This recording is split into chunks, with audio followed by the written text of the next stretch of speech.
At my son's high school graduation, my parents made a shocking announcement. They were taking control of his college fund and giving it to my nephew instead. My husband, Mark, laughed and said, "That's interesting, because we moved it last month."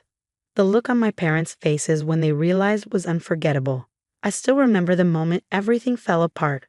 We were at a nice steakhouse for my son Ethan's high school graduation dinner, a place we had been saving up for to celebrate the occasion, because despite everything, I still wanted my parents there for this significant event.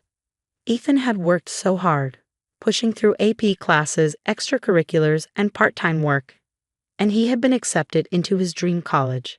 This dinner was supposed to be a time of joy and pride, but my parents have other ideas. Just as the waiter set down our drinks, my mom picked up her glass, smiled, and tapped it with her fork. She stood up, cleared her throat, and with a smug grin said, "We have an announcement. We've decided that Ethan's college fund will be going to his cousin Jason instead. He needs it more." A stunned silence followed. I froze in place. Mark, my husband, tightened his grip on his fork. Ethan's face went pale. My younger daughter, sitting beside him, looked between us, confused. My dad nodded along, as though it made perfect sense, and added, "It's what's best for the family. Jason's had a tough time, and this will really help him get his life back on track."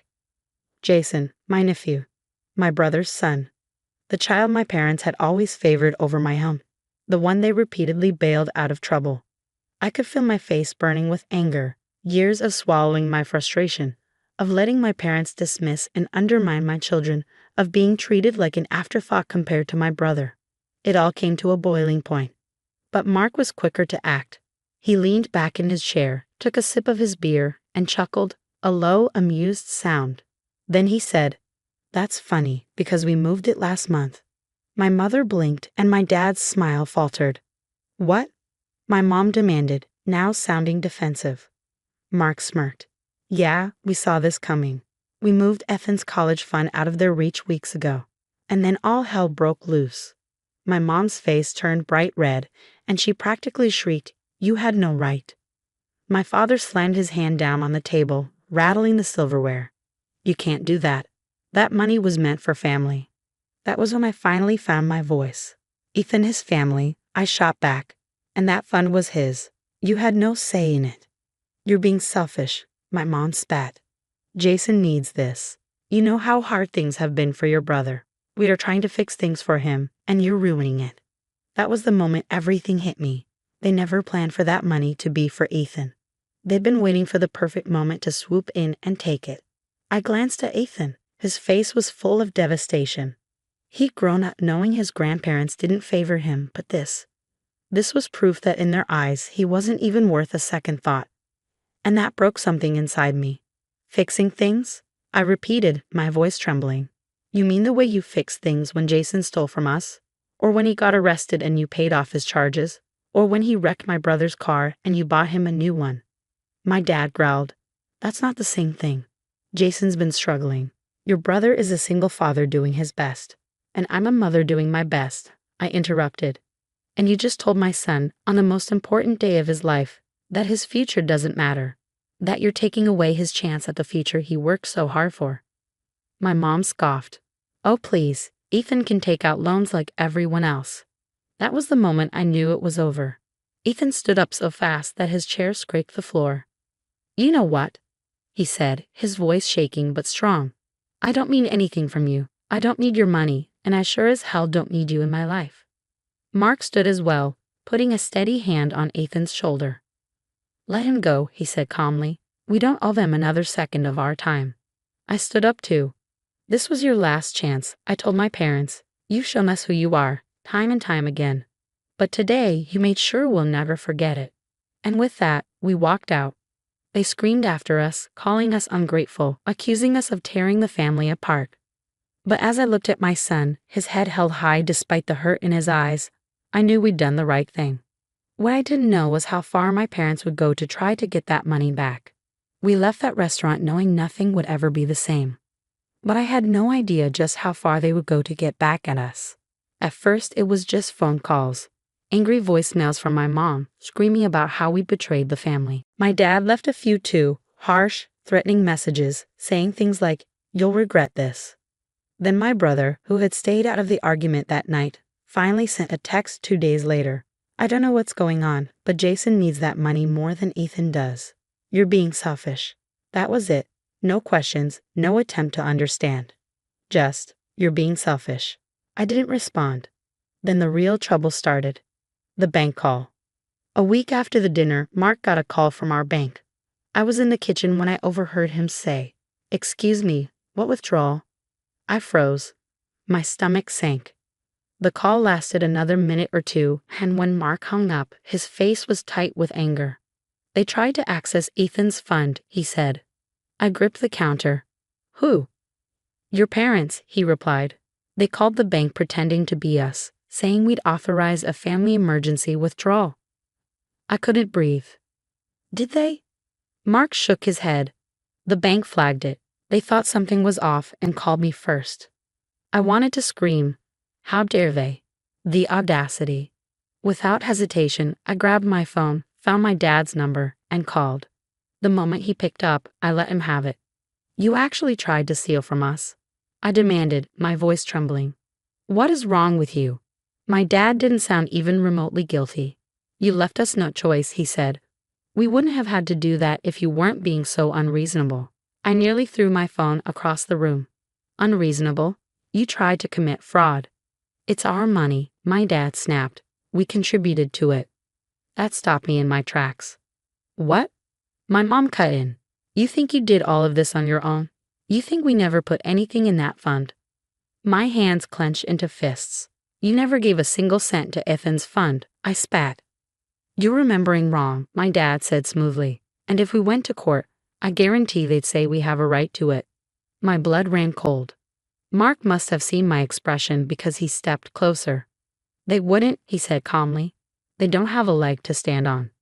But I wasn't entirely convinced. After all, my parents were masters of deceit, blatant, manipulative deceit. If they were willing to go this far, what else could they be planning? The legal threat came just 3 days later, and it gave us our answer. I had just pulled into our driveway when I spotted a large envelope on the doorstep. As soon as I picked it up and saw the return address, a wave of nausea hit me. It was from a lawyer. I rushed inside, my hands trembling as I tore the envelope open. Mark was sitting in the living room. "What's that?" he asked. I skimmed the first page, then the second, but by the third, my hands were shaking too violently to keep the paper steady. "They're suing us," I muttered. Mark's head shot up. "What?" he asked, eyes wide. "They're claiming they co-funded Ethan's college savings and that we transferred the money illegally without their permission." My voice rose in pitch. "They're saying they have a right to part of the fund." Mark jumped to his feet, the chair scraping against the floor. He snatched the papers from me, his eyes narrowing as he read through them. "This is complete expletive," he muttered. But even as he said that, doubt crept in. My parents were skilled at twisting the truth, manipulating reality to paint themselves as victims. And what terrified me most was the thought that, in a legal battle, they might actually win. The evidence over the following days, we scrambled to gather every scrap of evidence we had, bank statements, transfer records, every single deposit made into that account. Then my parents dropped their bombshell. At the next lawyer meeting, they produced a receipt from over 10 years ago. A loan deposit of $2,000 into the fund when Ethan was still a baby. They sat there, smug as ever, as their lawyer argued that since they had contributed to the fund, they had a right to challenge where the money went. $2,000? I scoffed, nearly laughing. "You think that gives you the right to control the entire fund?" My mom smiled sweetly. "It was a contribution. Without it, you wouldn't have been able to save as much as you did." My blood boiled. Mark, thankfully, stayed calm. "So let me get this straight," he said. "You think that because you gave a one-time gift over a decade ago, you now get to dictate where the money goes?" My dad nodded. "Exactly." I wanted to scream. The first step back, it took weeks, but the court eventually ruled that while my parents had no claim over the fund, they were entitled to receive their $2,000 back with interest. It wasn't much of a win. At least they couldn't touch the fund. But it still felt like a defeat. The message was clear. My parents were willing to go to any lengths to punish us for standing up to them. And they were far from done. The next assault, less than 2 weeks after the court ruling, Mark came home with a ghostly expression. "They've reported us," he said. I froze. "What?" "To the IRS. They're accusing us of tax fraud." I could barely breathe. "What?" "They told the IRS that we've been hiding money and misreporting funds for years." I grabbed the edge of the counter to steady myself. "This is insane." Mark nodded grimly. "Yeah, and now we're under investigation." The breaking point in that moment, I knew this wasn't about money anymore. It was a full-on war. My parents weren't just trying to take what was ours. They were trying to destroy us. I thought the lawsuit was the worst of it. I thought losing a portion of Ethan's college fund to my greedy, self-righteous parents was as bad as it could get. I was wrong. Because when the IRS showed up at our doorstep, that's when I realized they weren't just after our money. They were out to ruin us. The IRS investigation, it all started with a letter, a cold formal notice saying that our finances were under review because of a report alleging tax discrepancies. Mark was the first to read it. He exhaled sharply and handed it to me wordlessly. I scanned it, my hands shaking. "This can't be real," I whispered. "Oh, it's real," Mark muttered. Then came the phone call. A polite but firm IRS agent informing us that an anonymous tip had flagged us for hidden assets and fraudulent fund transfers. We knew exactly who was behind it, but proving it was another story. For the next few weeks, we were buried in paperwork, tax records, bank statements, and anything else that could clear our name. We were lucky our finances were clean, but that didn't make the investigation any easier. The worst part, it affected Ethan's financial aid. His college flagged his account due to the IRS review, placing a temporary hold on his scholarship payments.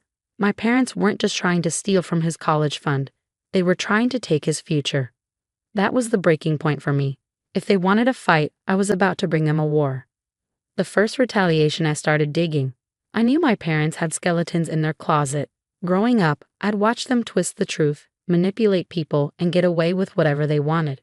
If they wanted to play dirty, I could do it too. It didn't take long to uncover something interesting. My parents always acted like they were financially responsible, like they were the family's rock. But what they didn't know was that years ago, Mark had helped them set up a rental property investment. He'd handled all the paperwork, all the tax filings, everything. And guess what? They had been underreporting their rental income for years. They thought they were untouchable, but they had been sloppy. Retaliation, I made a call. I didn't report them to the authorities, at least not yet. First, I let them know I knew what they'd done. I called my mother. She picked up on the second ring, her voice dripping with smugness. "Oh, so you're finally ready to apologize." I almost laughed. "No, I'm calling to let you know that I found the real tax fraud in this family."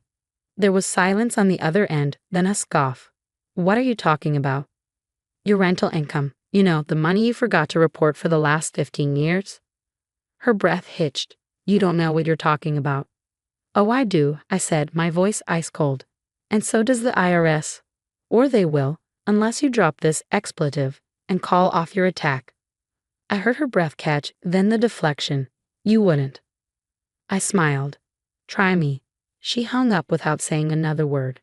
The outcome: 2 days later, we got a call from the IRS. Our case was suddenly no longer a priority. A week later, Ethan's college funds were unfrozen. They had backed off for now. But I knew them. I knew they wouldn't let it go like this. And I was right. The home invasion, it happened late one night. Mark and I were asleep when the sound of glass breaking startled us awake. For a moment, I thought I was dreaming. Then I heard the unmistakable sound of footsteps inside the house. Mark was already moving. He grabbed the baseball bat he kept next to the bed and motioned for me to call 911. My hands shook so badly, I almost dropped the phone. Then, through the house, I heard a voice. "Mom? Dad? Ethan?" Panic surged through me as I realized he was awake. The sound had woken him up, and instead of staying in his room, he was coming downstairs. "Stay in your room," Mark yelled. But it was too late. We stepped into the hallway just as Ethan reached the stairs, and that's when we saw him. Jason, standing in our living room, drunk, his eyes frantic and wild, clutching a crowbar. The standoff lasted only a moment. No one moved. Then Jason took an unsteady step forward. "Where is it?" he slurred. Mark gripped the bat tighter. "Where's what?" "The money," Jason screamed, his voice cracking. "I deserve it. They promised it to me. It clicked. My parents had sent him. They knew they couldn't get the money legally, so they sent their grandson to do their bidding. They knew they'd lost, so they used Jason to try and take what they couldn't. Jason staggered toward us, lifting the crowbar a little. "You think you can just take what's mine?" he mumbled. Ethan stepped forward, his fists clenched. "It was never yours," he said, his voice firm despite the fear in his eyes. "And you need to leave." Jason laughed, a twisted, bitter sound. "Oh yeah? What are you going to do about it?" That's when Mark swung the bat. He didn't hit Jason, but the bat slammed into the wall beside him, the noise shaking him out of his drunken fog. He staggered back, his eyes wide in shock. Then, without another word, he turned and bolted out the front door. The police showed up 10 minutes later. Jason was arrested for attempted burglary. My parents bailed him out before dawn. Then my mother had the nerve to call me. "You've gone too far," she hissed. "You had him arrested." I almost laughed. "He broke into our house with a weapon. That's on you." She was silent for a moment, then whispered, "You'll regret this." For the first time, I believed her because I knew this wasn't over. Not by a long shot. 2 weeks later, my brother called. He wanted to meet. "It's gone too far," he said, his voice tired. "Mom and Dad are a wreck. Jason's a mess. We need to talk." I nearly laughed. Now he wanted to talk. After standing by while our parents tried to steal from my son. After letting them use Jason as a pawn. But Mark convinced me, "Maybe this is our chance to end it," he said, "to get some real answers." So, against my better judgment, we agreed. The family meeting was set for that Sunday at my parents' house. Walking in felt like stepping into a war zone. Mark and I arrived first, with Ethan refusing to come. "I'm done with them," he said simply, and I didn't blame him. My parents sat stiffly on the couch, their faces cold. My mom's expression was tight, drawn. My dad wouldn't even look at us. Then my brother walked in with Jason. I tensed immediately. Jason looked awful, pale, gaunt, dark circles under his eyes. His usual arrogance had been replaced with something more fragile. My mom motioned for us to sit, but I stayed standing. "Let's get this over with," I said. My brother sighed. "Look, we all screwed up." "Screwed up?" Mark scoffed. "I didn't mean it like that," my brother quickly corrected. "I mean, this isn't what Mom and Dad wanted." I laughed bitterly. They wanted to steal from my son. They used Jason to break into our house. So please tell me, what exactly didn't they want? That's when Jason spoke. His voice was hoarse. I didn't mean to hurt anyone," he murmured. I thought it was mine." His words made my stomach twist. "You thought it was yours?" I asked, incredulous. He swallowed hard and glanced at my mom. And that's when I saw it, the guilt. My mother couldn't meet my eyes. Mark saw it too and leaned forward, his voice dangerously calm. "Tell us, Jason, why did you think it was yours?" Jason hesitated, looking nervously at my mom. That's when it hit me. "Oh my God," I whispered. "You told him, didn't you?" My mother flinched. I turned to Jason, my heart pounding. "They told you it was already yours, didn't they?" I asked. "That Ethan's fund wasn't just being given to you, but that it was yours all along."